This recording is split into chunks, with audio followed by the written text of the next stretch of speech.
Hello everybody, this is Gr.3 GT7 and welcome to the episode. In this episode we're going to be using the Suzuki Swift Sport at Le Mans with its engine swap. I originally planned this car was going to be used for Tokyo Expressway 600, but I did some testing and unfortunately the car itself, with the front tires, they don't grip too well at that track. So I figured the second best alternative for this car would be in fact Le Mans. So this is going to be the main basis of today's episode. If you want to go ahead and skip fast forward to the parts and to the setup, you're more welcome to do so. So hopefully this particular tune can help you out to gain some credits in GT7, and if you're trying to find a way to make this car useful, then hopefully this will help out too. So I'll be going through the main stages on how to get the car, the swap, and most importantly the parts you'll need from car customization, setup, and after that we'll do the race. So without any further ado, let's go ahead and get started with the episode. So of course the first stage is going to be on how to get the car. You can find this car at Brand Central and it is very cheap, right at 18,000 credits. So this is more like a beginner car that you can get pretty much as soon as you start your career mode. Stats overall, as you would expect, nothing really too eye-popping. It is more like a beginner's car. So the drivetrain is of course FF, with the aspiration turbocharger, and of course there's the rest of the stats right there with the horsepower, the weight, and the torque. So pretty easily you should be able to afford this without any issue. But in case you don't have the funds, you can sell a car, and that's going to be it for the car. For the swap, it's going to be the Gr.3 VGT Suzuki swap, and you can see with the swap it's going to transform the car into a real beast. I would check and see if you have this engine swap in your garage. Just go ahead and pause the episode, go to your home, go to Tune Parts, and see if you have the engine. If you do have it unlocked in your home, it'll be lit up. It'll say compatible in the top right corner. Click yes, or click on it, say yes, and that way you can do it for free installation, just in case if you're not level 750 for you to buy engine swaps. After that, for the parts, here's the front bumper. It's going to be type A. Now, usually I do showcase the rims, but the rims are standard. The side of the car is type A as well. And to finish up the wing, it's going to be type A. And that's going to be all the parts you need from car customization. Now, let's move over to the last section before we get to the race. It's going to be your main build. As you can see, the engine swap's all the way to the far left with racing medium tires, with fully customized suspension, fully customized differential, downforce, of course, from the front and 9, and the back is going to be 127. Horsepower is going to be all the way 100%. You want to add some weight, 200 ballast. Make sure you add it all the way to the back. That's what I recommend doing. Transmission is going to be the fully customized racing transmission, right at 220 kilometers. And that should be the first part of the list itself. Now, after you get everything pretty much copied, here's the other part of the list. High RPM turbocharger with the racing brake pads, with racing clutch flywheel, with weight reduction stages 1, 2, and 3, with increased vibration D, and that's going to be it for this particular tune. So it should not be that complicated or that hard to get all together. All I gotta do is just basically mess with the downforce, and of course add weight to the car. Make sure you have it all the way toward the back, and you'll be good to go for Le Mans. So let's go ahead now and head our way to the track and see what this car can do in race conditions. Now, the only thing you gotta be careful with is this car has a lot of horsepower. So either if you're on controller or on the wheel, sometimes you'll hear the front tires not getting the best grip. When you hear that, you either have to left the throttle and let the engine try to recycle. Or what you can also do is you can shift very early.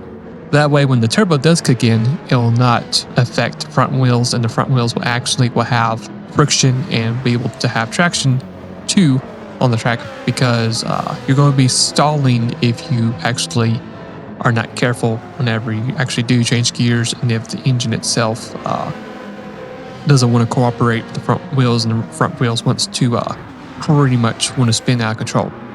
But despite from that, handling is decent overall, give or take. The main thing that's going to help you a lot is the speed. As you can see here, down to the main straight, we are going to reach close to 220 miles per hour. We're going to brake a little bit early, despite having the racing brake pads. And you gotta be careful with these corners. I would recommend be around third gear if you can some of these corners and you have to early shift. That seems to be the best method for this transmission car combo for this particular track. And surprisingly enough, the engine itself, if you do a bop race with the Suzuki GT Gr.3 itself, the best recommendation for that car is actually shift early for that engine as well, which is quite interesting. Alright, so as we come across with the second chicane, we're going to make a little bit of ground on this Genesis right here, but the car's real strength, of course, is going to be the main straight. Now, as you see right there, I did went ahead and early shifting with the car, like I did mention earlier, which is probably the best way to go for this particular car, to early shift, or just, easily get to the power to help save your front tires and also let the front tires have traction. And we're going to go down here on this right-hand turn, and surprisingly, in this particular race I was in, the Swift is actually leading this race. At this point, usually the Corvette or even the Viper would be already in the lead, but this Swift here has a decently good lead, which kind of surprised me a little bit. We're going to go ahead and make quick work on these Group 4s right here, and now we can focus on the Group 4 Swift. It's going to be literally a Swift versus Swift battle. We're going to send it into this corner. We're going to brake right at the right time. Let the car slide a little bit. Try to block off the Group 4 Swift. Try to get some good corners in, which we actually do have some good corners. And then once we get through this corner, we can actually are able to run away with it in this race. Now, fast forward to lap number 2. And you can see we got ourselves quite an impressive storm heading to our directions. So in this particular race, if you guys may know, that sometimes you'll have a dry race. In some cases, you'll have a mixture between a dry race and a wet condition race. So in this particular race, it is important just to have, in case if the rain does show up, have you set of intermediate tires on standby, just in case if you find in this scenario. So luckily for us, we're going to be the first ones in the intermediate tires. We're going to unfortunately send the car too deep into pit road, and we're going to go ahead and get ourselves the inter tires just for response for the rain that's about to show up, and we're going to go ahead and refill the car refuel as well. So thankfully for this particular car, may not be the best for handling, but I would say the speed and the fuel mileage itself, it's really, really good. So with us having a decently good lead too, we're going to go ahead and lose the lead, unfortunately. We're going to go outside the top 10 once we actually do cycle through. But since we're going into the inters, we will easily are going to make up for all the lost time we're going to be in here, since everybody else is going to be stranded on slick tires on a wet track. So you can see the wipers are on. We're going to go ahead and refill this car all the way 100% on fuel. Just like that, we're going to be right back on the track. And as you can see on the radar, we got ourselves a lot of dark blues. So we certainly did make the right call at the right time. And that's going to be it for that particular stint. Now, luckily for us, we actually got ourselves a massive big lead now. We're going to go ahead and get ourselves back on the slicks. And once again, we're going to hit the tire barrier as we make a very clean entry into the pit road. We're going to go ahead, go back on the slicks, and pretty much refuel this car with fuel again, all the way to 100%. And since we got theoretically about 3 laps to go in this race, we can actually make this our last scheduled pit stop and make it all the way throughout the race. So this is actually perfect for us to come in here, get our last set of tires, and refilling the car with 100% full of fuel. And that's going to be it for our pit stops. Thankfully, we did not have to worry about with any surprise rain that showed up later like it did a couple episodes ago. So the sun is out, which officially means the track is going to dry up all the way to the end of the race, and that's going to be it for our run at Le Mans. So as we go ahead and fast forward to the end of this race, this car did a very, very good job.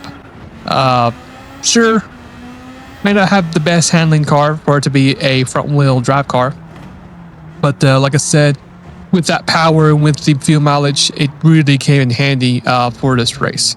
And we pretty much got our fuel just perfect. As we cross the line, we're going to be pretty much coasting just for a millisecond or two, And that's going to be it for our run at Le Mans.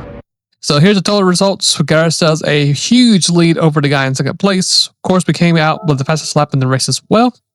Got ourselves that clean race bonus, and that's going to be it for this particular episode. Now, for the next episode, I was trying to figure out what to do next, and I went to the used car dealership and saw this bad boy.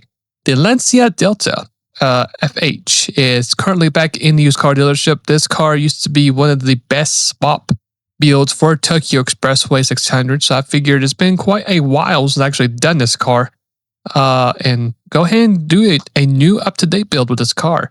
I know this is one of the really good cars that was kind of broken after the Tomahawk was canceled for various reasons. So it's going to be interesting to see what I could do with this car. I think it's going to be quite successful, hopefully. But if you guys have any other suggestions or like to see a different particular build, you're more than welcome to have any suggestions in the comments below, and I'll do my best to do them. Until then, I'll see you guys later. Hopefully you have a good one as well, and take care.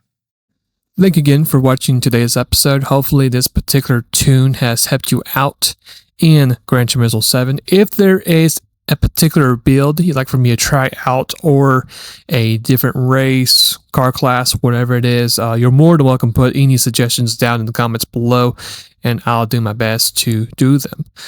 So if you guys enjoyed today's episode, why not go ahead and hit the subscribe button as well. It would be very much appreciated. Also, leave a like and share it. If you know somebody personally that is struggling to get a win at Tokyo Expressway 600, then you're more than welcome to share this episode, and hopefully it will help them out. Until then, I'll see you guys later, and have a great rest of the day or night for it might be, and be safe.